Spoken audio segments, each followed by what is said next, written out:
By the grace of Jesus Christ, everyone is welcome to Shobhi's Insights. Introduction to the Sermon on the Mount. We can see that the Sermon on the Mount reported in Matthew chapters 5 to 7 is so similar to the sermon reported by St. Luke in chapter 6 that it is best to regard them as identically the same. It is true that it has been plausibly suggested that our Lord during his preaching chose often repeatedly nearly the same sermon to different audiences, and that St. Matthew has given us the sermon as delivered at one place and St. Luke was delivered at another.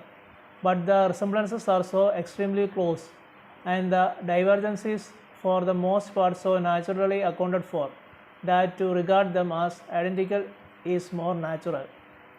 St. Luke's version is much shorter than St. Matthew's, 30 verses against 107, and it contains nothing that is not in St. Matthew except the four verses. Luke 6:24 to 26 says that. There are, however, striking parallels to St. Matthew's sermon in other parts of St. Luke's Gospel. No less than 34 verses scattered through his later chapters correspond to utterances in St. Matthew's sermon, so that altogether the two Gospels contain about 61 parallel verses. The natural inference from this is that upon the whole, St. Luke gives the sermon as our Lord actually delivered it, and that St. Matthew, or rather his authority, has inserted at appropriate places in the sermon other utterances of our Lord dealing with the same or similar subjects.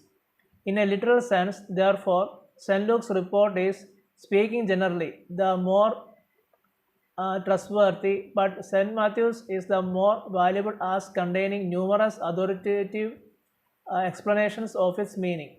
The discourse was probably what we should call an ordination sermon, delivered as St. Luke states, immediately after the choice of the 12 apostles. Luke 6:20 says that. St. Matthew, however, inserts it appropriately enough at the beginning of the Galilean ministry, in order to give the reader a general idea of the Master's teaching at this period. The great interest of the sermon is that it is a more or less full revelation of Christ's own character, a kind of autobiography. Every syllable of it he had already written down in deeds. He had only to translate his life into language. With it, we may compare the wonderful self-revelation in John 17, but there is an important difference. There we have his self-revelation as Son of God, holding communion with the Father in a manner impossible to us. Here we have him pictured in his perfect humanity as Son of Man, offering us an example to which, if we cannot in this life completely attain, we can at least approximate through union with him. In this sermon, Christ is very near to us. The blessedness which he offers to the humble and meek, the merciful, the pure in heart, the peacemakers, the seekers after righteousness, and the persecuted for the righteousness' sake. He first experienced himself and then commended to others. And the power by which he lived this life is the very power by which we also must live it, the power of secret prayer, as seen in Matthew 6:5 to 15. St. Luke tells us that the night before the sermon was delivered was spent entirely in private prayer, as seen in Luke 6:12.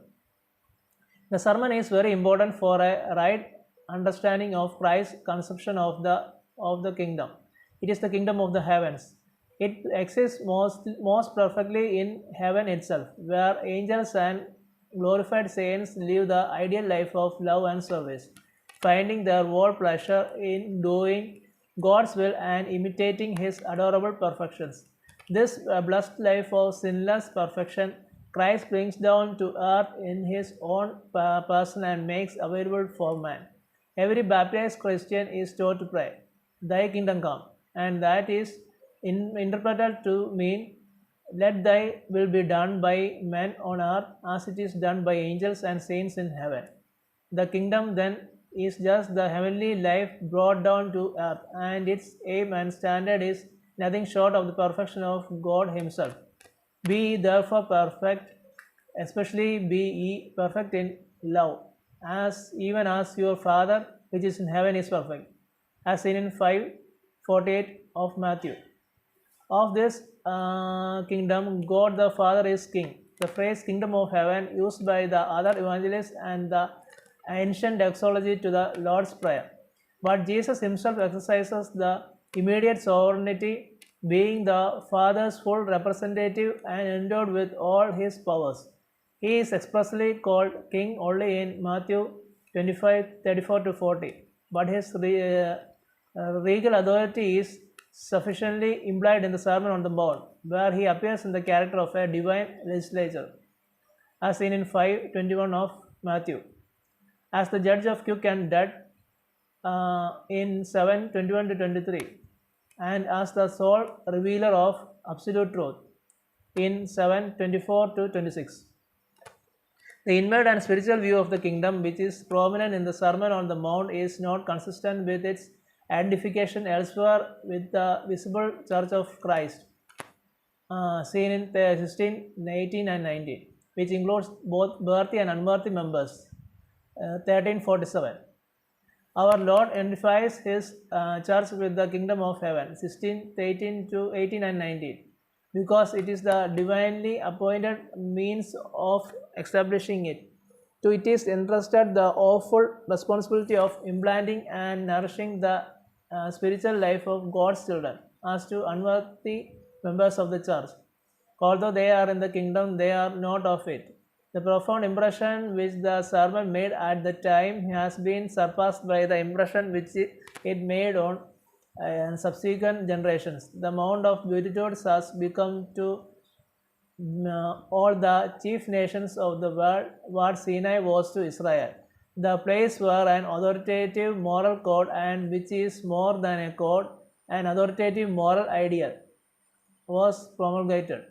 Not even the most doubtful deny that it shows originality and genius of the highest order and reveals a character of unequaled moral elevation. The many parallels and resemblances to this sermon quoted from rabbinical writings rather enhanced than defamed from its unique character. Its use of current rabbinical phraseology only throws into great prominence its matchless originality and independence. But what struck the hearers even more than its moral glory and originality was the tone of authority with which it is delivered, as in 7:29.